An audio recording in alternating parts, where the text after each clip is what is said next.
Et je ne sais pas pourquoi comment dirais-je, ce mouvement des Gilets jaunes qui perdure maintenant depuis quelques semaines, tout à coup, on aboutit inévitablement, l'entonnoir se resserre et on arrive à quoi? On arrive aux Juifs.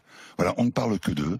On ne parle que de ça, leurs revendications, ce qu'ils sont devenus, pourquoi ce mouvement a été happé, récupéré par les politiques, récupéré par les extrêmes. Leurs vraies revendications, c'est-à-dire ceux qui au départ n'avaient jamais manifesté, les gens simples qui avaient simplement marre de cette pression fiscale, simplement marre de ne pas pouvoir finir leur fin de mois. Entre autres, parce qu'il y avait d'autres revendications. C'est un mouvement institutionnel, hein, presque, beaucoup plus que qui vous a intéressé visiblement, quoi. Ouais. Bien sûr, ça m'intéressait. Comment voulez-vous être insensible à ça? C'est normal.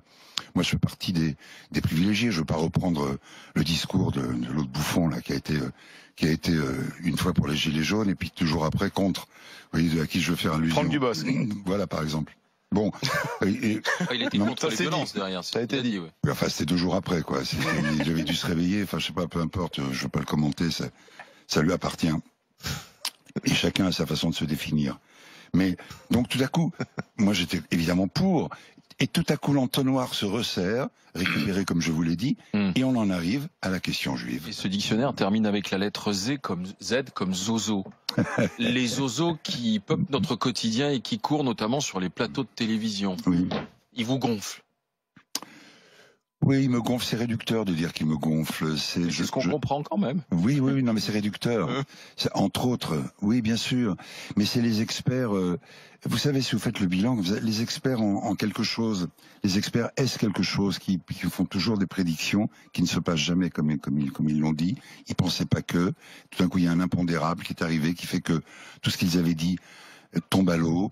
Les donneurs de leçons, insupportables. Ceux qui ont des certitudes, insupportables. J'aime les gens qui ont des convictions, moi. J'aime pas les gens qui ont des certitudes, qui sont rigides, en définitive.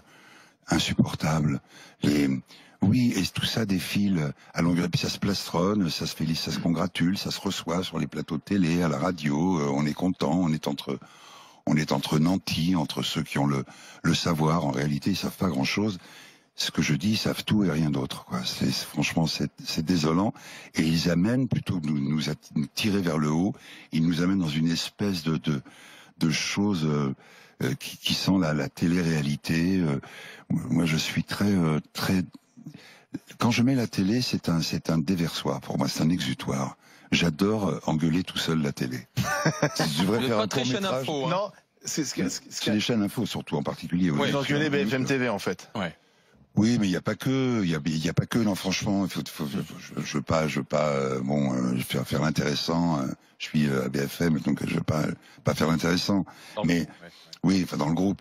Mais franchement, quelle que soit vous rendez compte, le bis repetita, ce qu'on nous inflige à longueur de. Regardez pendant 4 heures de suite c'est impossible. Il faut pas 4 heures. Terminer mongol. Gérard, oui. Arrêtez, 4 heures c'est trop long. Il faut même pas 4 minutes, quoi. C'est une fois qu'on a les titres, il faut se barrer.